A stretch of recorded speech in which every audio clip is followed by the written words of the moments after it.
Whether you're a veteran or a relative newcomer to primary MFL, good teaching resources are essential. And here on Resource Review, we'll be evaluating 3 that could enhance your lessons. They are a multilingual CD and workbook for Key Stage 2. What I would like you to do now, draw a quick picture, your favourite scene of the whole story. A CD of French raps.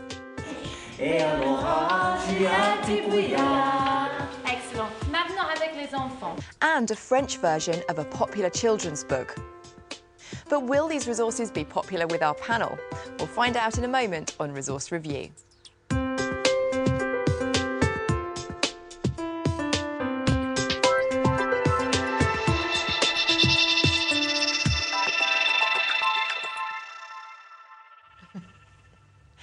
Recommending today's resources, we have Adam Cook, MFL Advisor at Norfolk County Council. Welcome to the show. Hello. On the panel today, we have Judy Hawker, Primary Languages Specialist Teacher, Brighton and Hove, and French Teacher at Westdean Primary School in Brighton. We also have Nicola Cottier. Nicola is Head Teacher at St Matthew's Church of England Primary School in central London. Thanks very much for coming along. So Adam, let's begin then with your first resource. It's called Investigating Languages, and we can see here there's 2 workbooks and 2 CD-ROMs there.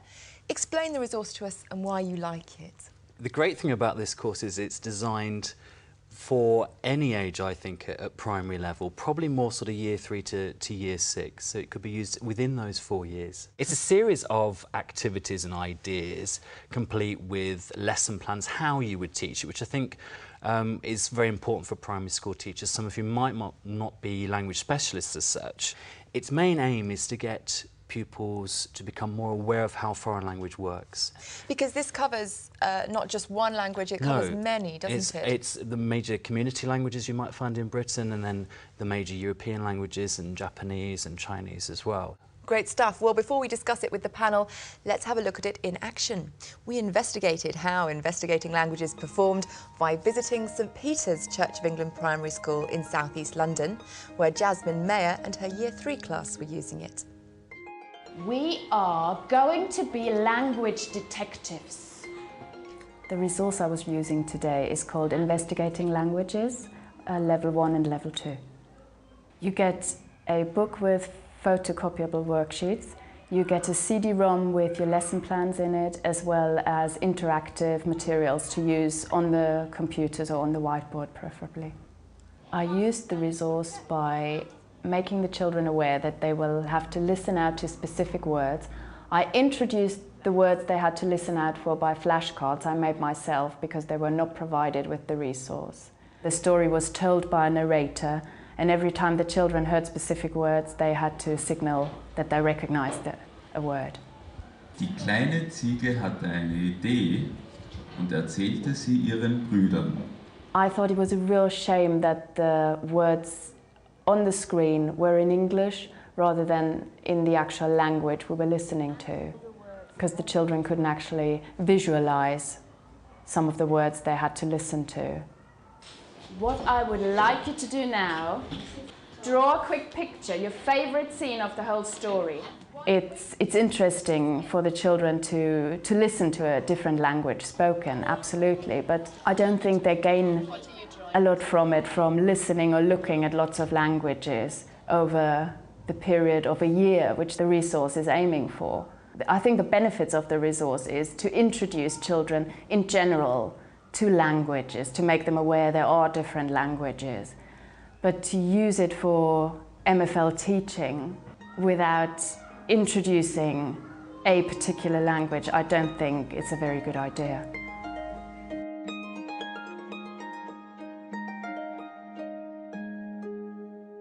Well, Adam, Jasmine liked the way it introduced pupils to lots of different languages, but she didn't really like it for teaching a particular language. What would you say to that?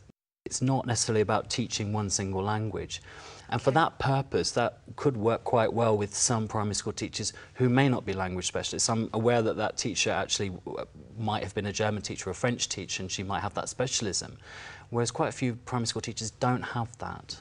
What about this issue that was raised that the foreign words are not displayed and the words are written in English but they're hearing it in the different languages? Is that a limitation? It's not a limitation. I think it's more challenging if you're in a situation where you're hearing a foreign word and you've only got the English equivalent up on the board. It's actually the challenge is greater, and having the foreign word would make that slightly simpler.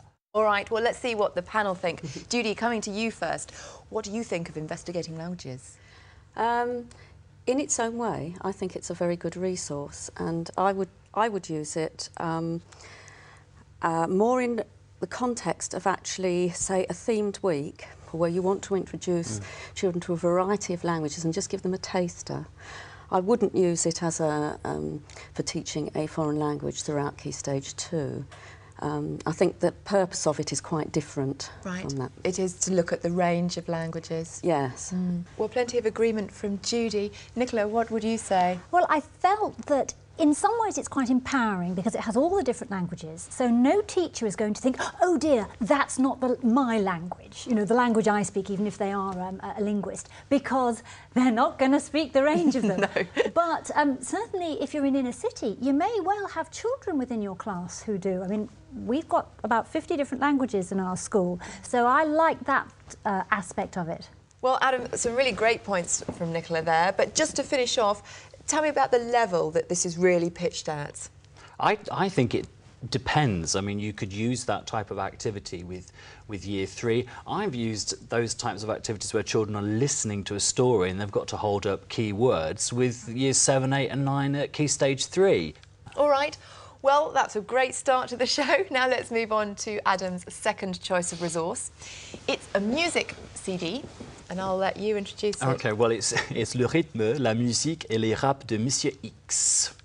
And it's a collection of songs, is that right? It's a collection of rhymes and rap music and songs to be used with children in the primary schools. It's a mixture of different styles, different ethnic mixes, bit of salsa, bit of rumba, you know, so it's great.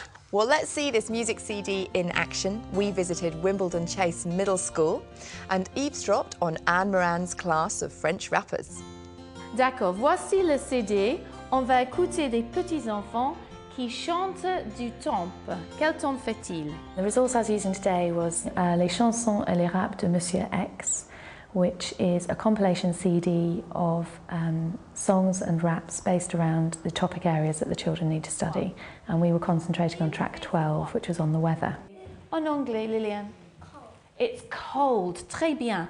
Alors répétez, il fait froid. Primarily, I introduced the different types of weather that are included on the song. I used flashcards to reinforce that language and then used group and individual repetition around the class so that the children would get used to using the language. We then sang the song together as a class slowly, line by line. Then we listened to the CD and then we joined in with the CD. Il fait chaud, il fait mauvais, il fait froid. Il y a du vent, il pleut, il y a du soleil. Il neige, il y a des nuages. Et à l'orage, il y a des brouillards. Excellent. Maintenant avec les enfants, d'accord? Music is a fantastic way for children to take language on board, and I often find there's a rhythm to language, and by giving them a song to focus on, it really focuses them on the rhythm of the words. The words were very, very clear. I mean, I have used other resources where it's been difficult for the children to make out what it is they're supposed to be saying, and everything was enunciated incredibly clearly on this. Allez-y. Il fait chaud, il fait mauvais, il fait froid. Il y a du vent. I think they managed very, very well. They achieved more than I thought they would. I felt the track was quite fast for them, and this was brand new vocabulary for them today. Certainly after we'd gone through it a few times as a class, they really loved it, and they were asking to do it again and again. And some of them were singing it in the corridor later, so they obviously really enjoyed it.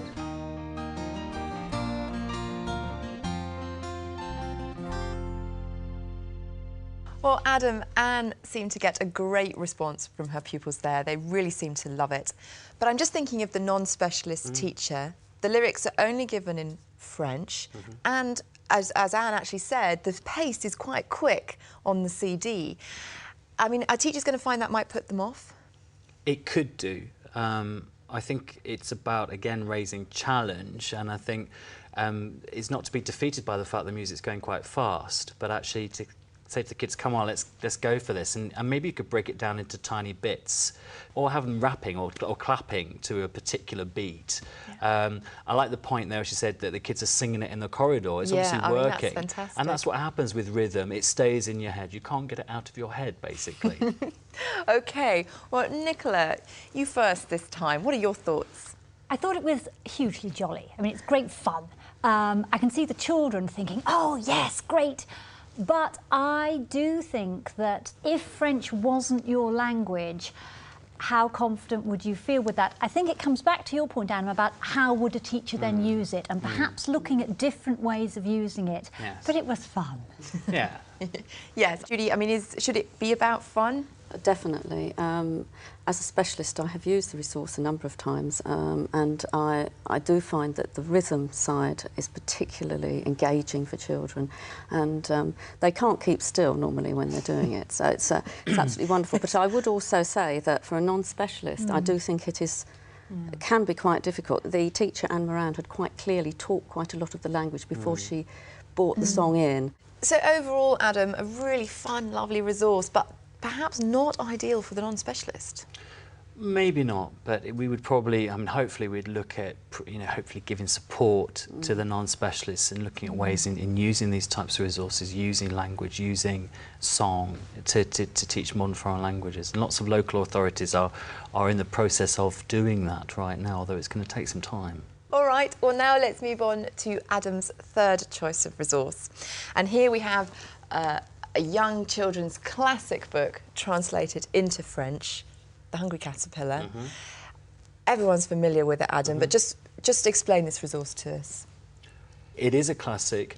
Just about every child has encountered the Hungry Caterpillar at some point in growing up. And it's because everybody knows the story, the language actually attaches itself quite easily. I like it as well because I'd like to see more books out there like this, other classics translated in French, German, Spanish, as ways of presenting new language. Well, over here, ladies, what do you think? Judy? I particularly like it because there's a lot of repetition of language as the caterpillar goes through the week and is eating into various types of food. So you've got, a great deal of repetition and the children can engage in that. Yeah, Nicola, I mean, it's a lovely book, but I mean, how useful is it to have a book like this with a whole class of pupils? Well, if you're not a modern language teacher, you're going to be put off. Yeah. I could see it being used in terms of perhaps children sharing it together, but I felt as a whole class resource, I'm not so sure. OK, well, I'm afraid that's all we've got time for today. But just to recap, the three resources that we looked at were Investigating Languages by Progressive Educational Tools Limited, Le rythme, la musique et les rap de Monsieur X by Molière Publishing, and finally, The Hungry Caterpillar, or La chenille qui fait des trous, published by Mijadi and distributed by European School Books Limited. For more information about all of the resources that we've discussed today, go to our website. It's teachers.tv/resource review. Or if you want to, email us, resourcereview@teachers.tv. All that remains for me to do is to say a very big thank you to our panel, to Adam, to Judy and to Nicola. Thank you for joining us. We'll see you next time on Resource Review. Bye-bye.